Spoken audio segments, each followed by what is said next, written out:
rencontre ce jour entre le Premier ministre Rose Christiane Soukarabonda et le ministre de la Santé. Au menu, les procédures en cours pour le lancement de la campagne de vaccination anti-Covid-19. Le point de la situation épidémiologique était également au cœur des discussions. Dans l'actualité, la KESTAB a tenu également ce vendredi 5 mars son conseil d'administration. Voici pour l'essentiel des titres. Bonsoir à tous et bienvenue. Comme je vous le disais, rencontre ce 5 mars entre le Premier ministre Rose Christiane Soukarabonda et le ministre de la Santé Guy-Patrick Obiang-Dong qui a annoncé l'élargissement du dispositif de prise en charge avec la mise en place de 18 nouveaux CTA pour améliorer la prise en charge des personnes contaminées par la Covid-19. Le bâtiment annexe du CHU de Libreville, appelé anciennement traumatologie, est maintenant opérationnel pour la prise en charge des personnes au CHU de Libreville, a-t-il annoncé. Les préparatifs en cours pour la campagne de vaccination se passent bien. Le comité de pharmacovigilance met également tout en place pour assurer la tenue de cette campagne dans les conditions normales. Je vous invite à suivre l'intervention complète du ministre de la Santé. Comme vous le savez, nous sommes dans une phase critique de la situation épidémiologique de la pandémie de la Covid-19. Nous traversons une seconde vague redoutable. Redoutable au regard du nombre exponentiel des contaminations, au regard du nombre de personnes hospitalisées, mais aussi au regard du nombre de décès.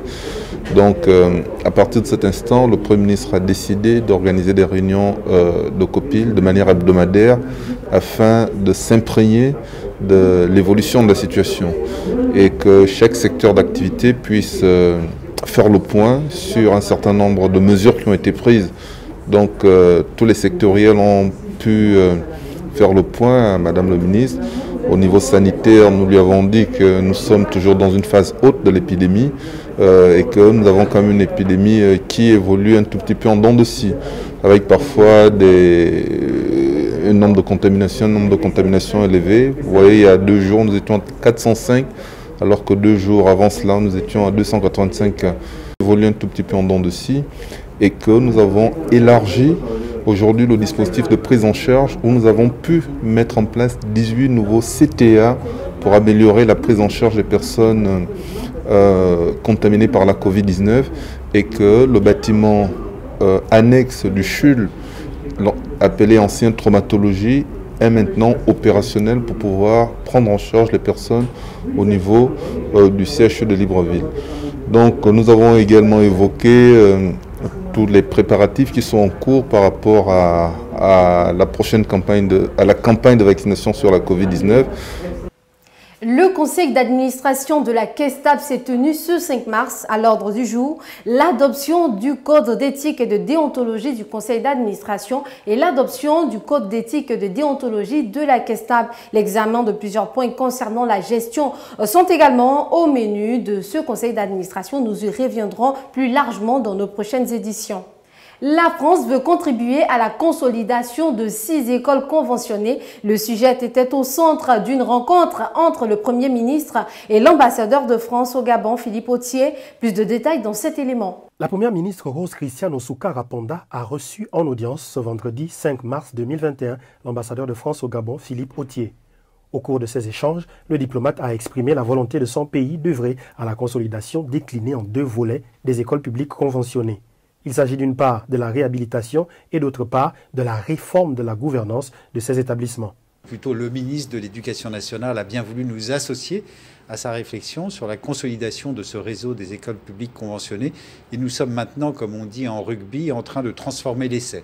C'est-à-dire que nous devrions être en mesure, dans les prochaines semaines, en tout cas dans les prochains mois, en tout cas avant la fin de ce semestre, de signer un nouvel accord intergouvernemental franco-bilatéral franco-gabonais sur ce réseau des écoles publiques conventionnées.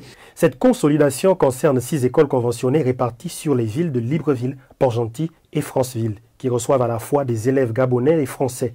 Ce sont donc des établissements de droit gabonais homologués sur le plan pédagogique d'éducation nationale française. La France veut apporter son soutien financier et rétablir la part des différentes parties dans la gestion de ces établissements. 2500 élèves, 400 français. Les autres sont essentiellement, en quasi-totalité, gabonais. Ce sont des écoles gabonaises, au sens où les enfants sont d'abord gabonais, dans leur écrasante majorité, et au sens où ce sont des écoles de droit gabonais. il se trouve qu'elles sont homologuées sur le plan pédagogique Éducation nationale française. Ces établissements conventionnés reçoivent 2500 élèves par an, dont 400 élèves français, le reste étant globalement des élèves gabonais, a précisé le diplomate. Par ailleurs, les échanges au cours de cette rencontre ont également porté sur la situation de la crise sanitaire qui prévaut en ce moment dans le monde. Et voilà, c'est la fin de cette édition. Merci de nous avoir suivis. Restez connectés sur M241 TV, c'est la chaîne fièrement gabonaise.